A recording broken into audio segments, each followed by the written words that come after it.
تو پھر یہ طے کیا گیا کہ ایم کیو ایم لندن کو لے کر آیا جائے، انتخابات کا حصہ بنایا جائے۔ اب بہت سارے لوگ کہیں گے کہ یہ انڈیپینڈنٹ فیصلہ تھا اور ساری چیزیں تھیں۔ میں نے جیسے آپ سے کہا کہ بہت سارے ادھر کے ادھر بیٹھے ہیں اور ادھر کے ادھر بیٹھے ہیں، اور ادھر کی انفارمیشنز ادھر جاتی ہیں اور ادھر کی انفارمیشنز ادھر آتی ہیں، اور کہیں درمیان سے بھی سلپ ہو کر انفارمیشنز کہیں اور کی، اور پھر مجموعی رائے جو بن رہی ہوتی ہے وہ انڈیپینڈنٹ رائے نہیں بنتی، بلکہ اس میں انفلوئنس ہوتا ہے۔ میری اس بات کو بہت سارے لوگ سمجھ جائیں گے کہ میں نے یہ کون سی بات کی ہے، ادھر کی انفارمیشنز ادھر اور ادھر کے فیصلوں میں انفارمیشنز ادھر ہو رہی ہوتی ہیں، اور یہ بات آڈیو لیکس کے ذریعے آ گئی ہے، واضح ہو گئی ہے کہ کیا کیا چیزیں ہوتی رہی ہیں ادھر سے، اور ادھر سے کیا کیا چیزیں ہوتی رہی ہیں۔ اور میں تو اس کے اوپر ایک ولاگ بنا چکا ہوں کہ مخبریوں کا جو سلسلہ ہے اس میں بہت اعلیٰ سطح کی مخبریاں ہیں، یہ آپ کہیں رابطہ کمیٹی یا اس طرح کی معاملات نہیں، بہت اعلیٰ قسم کی مخبریاں ہیں، اور میں اس پہ پوری تفصیلات ایک ولاگ کے اندر شیئر کر چکا ہوں۔ خیر، جب پاکستان کی establishment M Q M Pakistan کے سامنے یہ معاملہ آیا کہ ایم کیو ایم لندن کا کیا کیا جائے، تو انہوں نے یہ طے کیا کہ ایم کیو ایم لندن کو انتخابات کی طرف لے کر آیا جائے۔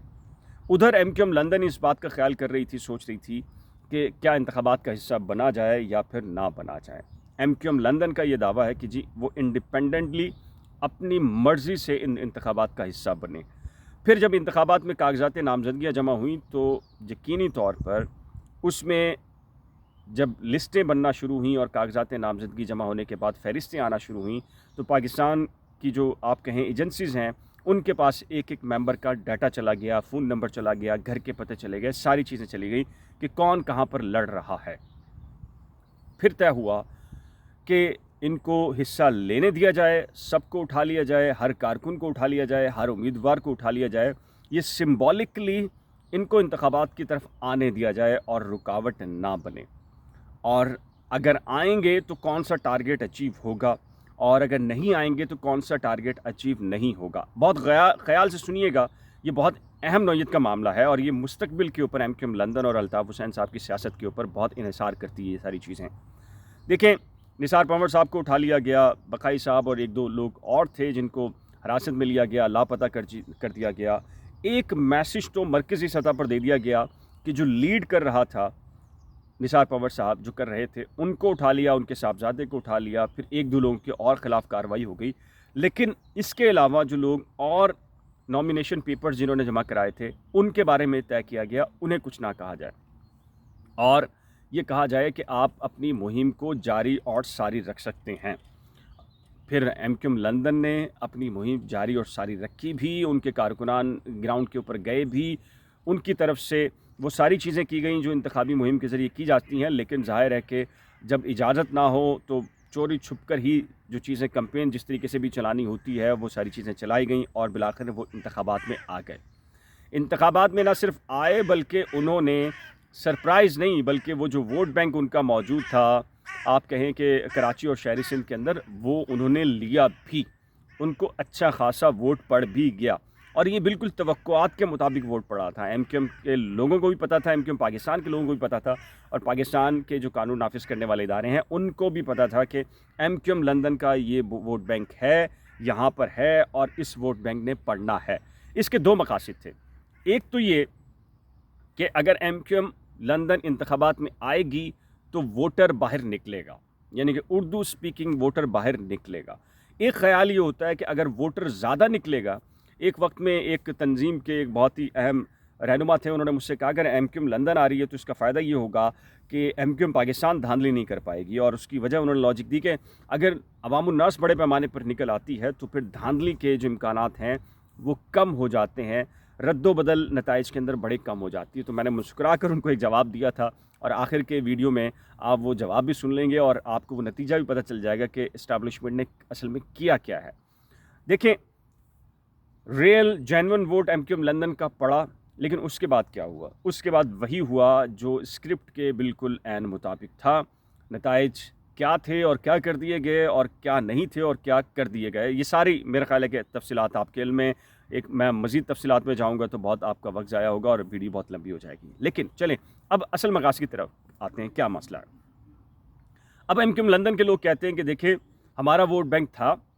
آج بھی جینون ووٹ بینک ہے، اور جب کبھی بھی الطاف حسین واپسی آئے یا 90s کی طرح جب بھی 48 گھنٹے پہلے ہمیں یہ موقع دیا گیا اور ہم آئے تو جلسہ بھی کر لیں گے، انتخابات کے اندر وننگ بھی ہو جائیں گے، ساری پوزیشن آ جائے گی۔ لیکن ایک بہت ہی اہم نقطہ یہاں پر یہ ہے کہ یہ بات مان لی جائے کہ ایم کیو ایم لندن کا ووٹ بینک آج بھی موجود ہے، اور انتخابات کے اندر بھی بڑے پیمانے کے اوپر ایم کیو ایم لندن کا ووٹ پڑا ہے اور یہ مزید بھی پڑے گا۔ لیکن یہ جو ایم کیو ایم کے کارکنان ہیں، ہارڈ کور قسم کے کارکنان ہیں، دلی وابستگی رکھنے والے کارکنان ہیں، یا قوم پرست ہیں جو اردو سپیکنگ اور الطاف حسین سے عقیدت رکھتے ہیں، ان کی اگر ہارڈ کور کی بات کر رہا ہوں میں، ایک عام آدمی کی چلتے پھرتے کی بات نہیں کر رہا، ان کی اگر تعداد لگا لی جائے 2 لاکھ 4 لاکھ 5 لاکھ ہو سکتی ہے ممکنہ طور پر۔ جو کراچی کی آبادی ہے وہ تقریباً اب کو 2.5 کروڑ اور اب کہیں تو 3 کروڑ اور پتہ نہیں کہاں کی کہاں پہنچ رہی ہے۔ جو ذرائع ابلاغ کے ذریعے ایم کیو ایم پاکستان کے جیت جانے کے جو اعداد و شمار پیش کیے گئے اور جو فارم 45 فارم 47 پیش کیا گیا، تو ایک عام آدمی کے تحت تو یہی بتایا گیا، تاثر دیا گیا کہ ایم کیو ایم پاکستان ہی سب کچھ ہے۔ اور وہ ایک عام آدمی جو یہ سوچ رہا تھا کہ الطاف حسین کو اگر اجازت ہوتی، اگر وہ حصہ لیتے انتخابات میں تو کلین سویپ کر جاتے، انہیں یہ بتایا گیا، تاثر دے دیا گیا کہ الطاف حسین صاحب اور ان کی تنظیم نے ان انتخابات میں حصہ لیا، لیکن ان کے نتائج 1000 1500 1200 1300 900 700 اور 600 ہیں۔ ان کے ذہنوں کے اندر یہ چیز کو بٹھا دی گئی کہ اب الطاف حسین صاحب کا فیوچر اس سلسلے کے اندر کچھ بھی نہیں ہے۔ وہ جو دعوے تھے کہ 48 گھنٹے پہلے بھی اگر ان کو اجازت مل جائے، یا ان کو کمپین جس طریقے سے وہ چاہتے ہیں، یا جبر کے ماحول کے اندر بھی اگر وہ صرف اور صرف کینڈیڈیٹ کھڑے ہو جائیں یا ووٹ کاسٹ کرنے دیے جائے تو صورتحال بدل سکتی ہے، تو اس تاثر کو وہاں سے توڑا گیا۔ اب بہت سارے لوگ اس بات پر آج بھی یہ بات کریں گے جو ہارڈ کور ہیں، جو الطاف حسین کے چاہنے والے ہیں، کہ نہیں جی، اس کے باوجود بڑی تعداد کے اندر کراچی والے یہ سمجھتے ہیں کہ الطاف حسین صاحب کا ووٹ بینک بھی ہے، ساری چیزیں موجود ہیں، ضرور ہیں، اپنی جگہ ایگزسٹ کرتی دکھائی دیتی ہیں، لیکن جب آپ اس کو لارج پرسپیکٹیو میں دیکھتے ہیں کہ کراچی یا شہری سندھ کی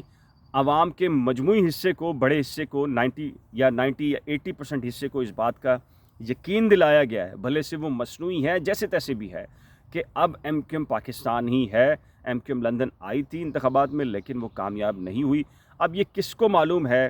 کہ ڈبوں کے اندر کہاں پر کیا تبدیلی ہوئی ہے؟ 2 4 6 مہینے کے اندر سارے لوگ بھول جائیں گے کہ یہ فارم 45 کیا تھا اور فارم 47 کیا تھا، نئے ایشوز آ جائیں گے کراچی کے اندر، حیدرآباد کے اندر، شہری سندھ کے اندر، سارے ان ایشوز پر لگ جائیں گے، اور 2-3 سال کے بعد تو لوگوں کو یاد بھی نہیں رہے گا کہ 8 فروری 2024 کے انتخابات میں کیا ہوا۔ یہ میں کارکنان کی بات قطعاً نہیں کر رہا، ہارڈ کور لوگوں کی بات قطعاً نہیں کر رہا، جو نظریات پر کھڑے رہنے والے لوگ ہیں ان کی بات قطعاً نہیں کر رہا، میں ایک لے مین کی بات کر رہا ہوں جس کا کسی پولیٹیکل پارٹی سے تعلق نہیں ہوتا اور اس کی بڑی تعداد بھی مہاجر کمیونٹی کے اندر ہے۔ ان کو یہ تاثر دیا گیا کہ جو کچھ بھی ہے اب ایم کیو ایم پاکستان ہی ہے، اور اس پورے ایجنڈے میں ایم کیو ایم پاکستان بھی موجود تھی، کہیں نہ کہیں اس کا رول بھی تھا۔ کہا جاتا ہے کہ پاکستان کی اسٹیبلشمنٹ کے ساتھ مل کر انہوں نے یہ سارا پلان ترتیب دیا، اور پھر کہا جاتا ہے کہ کچھ دبئی کے اندر جو اہم ترین شخصیات ہیں اور جو امریکہ میں کچھ اہم ترین شخصیات ہیں، ان سب کو یقین دلایا گیا کہ ایم کیو ایم پاکستان کو ڈیمیج کیا جا سکتا ہے اگر ایم کیو ایم لندن انتخابات میں آ سکتی ہے۔ تو ایم کیو ایم لندن کو کہیں اور کی بھی مشاورت رہی اپنے لوگوں کے ساتھ ساتھ، اور انہوں نے بھی یہ گراؤنڈ دیا کہ آپ کو انتخابات کی طرف آنا چاہیے۔ یہ ایک بنیادی طور پر ایک ٹریپ پلان تھا، اور یہ کہنا کہ یہ سرپرائز تھا، کاغذات نامزدگی اور پھر ان کے امیدواروں کو کھڑا ہونا، پھر ان کو نام الاٹ کر دینا، یعنی کہ نشان الاٹ کر دینا، یہ کچھ سرپرائز ان کی طرف سے نہیں تھا بلکہ ایک ٹریپ پلان تھا، اور اس کے تحت بہت ساری چیزیں حاصل کی گئی ہیں۔ دوسری چیز یہ کہ جیسے میں نے اسکرپٹ کا پہلا حصہ آپ کو بتایا بالکل ہو بہو ویسے چل گیا، یہ دوسرے حصے کے بھی کچھ ایشوز ہیں، وہ بھی میں نے آپ کے سامنے رکھے اور آپ کو مسلسل بتاتا چلا آ رہا ہوں کہ کراچی اور حیدرآباد کے حوالے سے جو آئینی ترمیم ہونی ہے، بہت سارے لوگ ایم کیو ایم لندن کے خاص لوگ یہ کہہ رہے تھے کہ کاغذ کا ٹکڑا ہے، وہی آصف علی زرداری اب صدر بن رہے ہیں، وہی آصف علی زرداری اس آئینی ترمیم کو ختم کریں گے، یہی آصف علی زرداری